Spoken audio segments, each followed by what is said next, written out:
This is a quick tutorial for counter-morph slash based charge blade.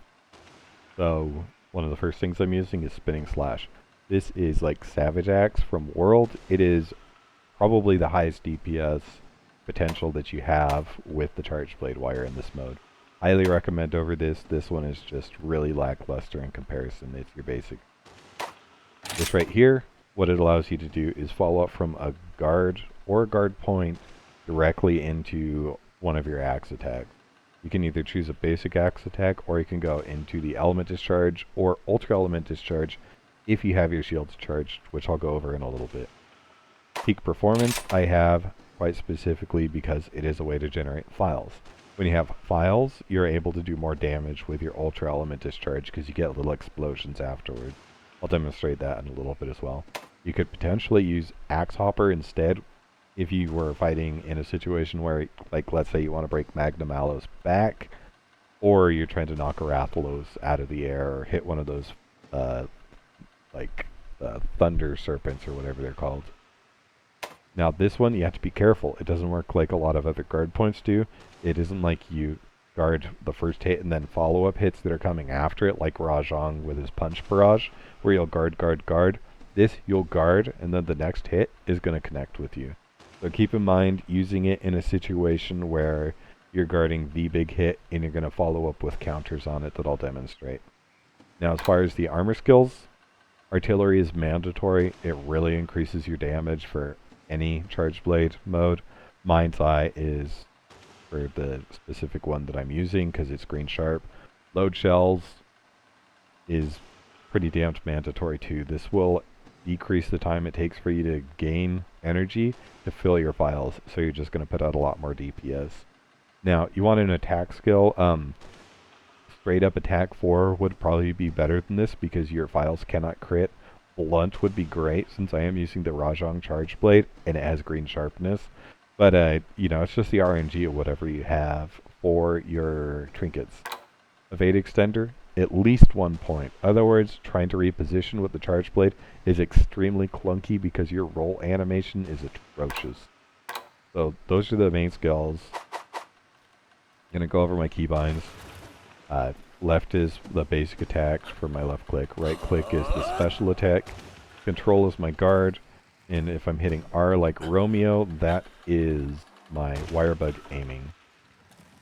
That's the ones that are important. So the number one combo for generating charges is any basic attack, and then the charged special attack, or the charged special attack and a basic attack. The charge is the important part of it.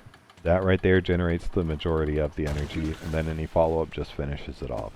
If you're running like 1 point in focus, I think that you'd probably generate it just off of the charge splash, and it would be enough.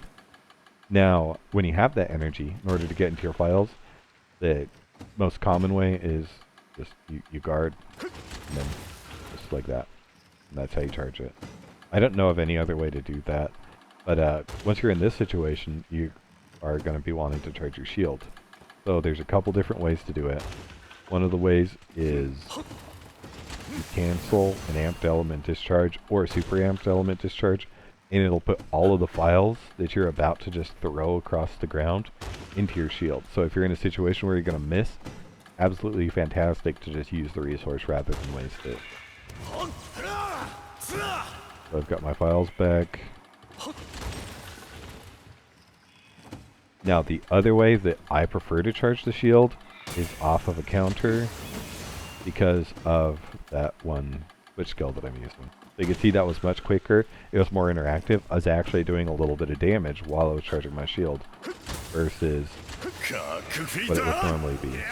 This is an ultra element discharge with no files. As you can see, it did like a big number, but there was not really any actual like little explosions that followed up on it, like so.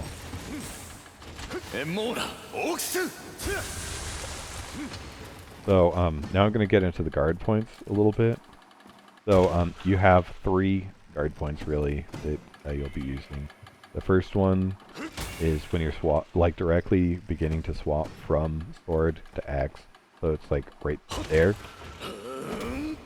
when you shove your sword into the shield.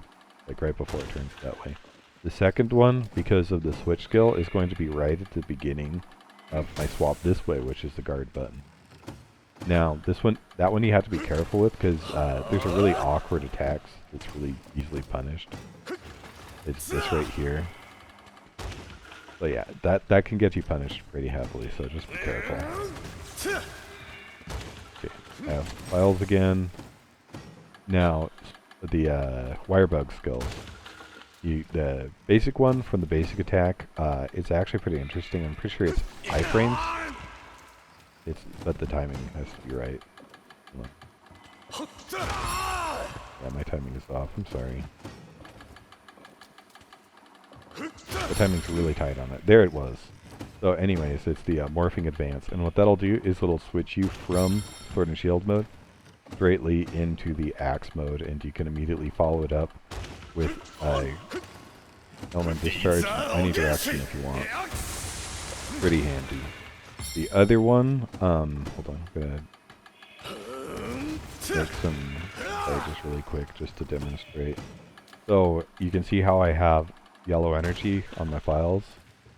What this will do is it'll fill your files, but it'll also consume that energy that you have. I just filled my field again. But you can follow up with that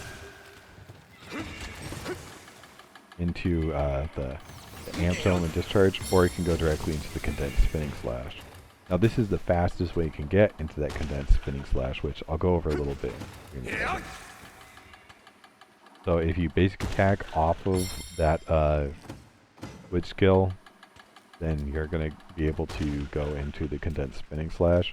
If you do both attacks at once, you can go into the Ultra Element Discharge, or you can just do a basic axe attack. But there's really no purpose for doing the basic axe attack afterwards. It just leaves you vulnerable. It's actually more of a misclick situation if you're doing that.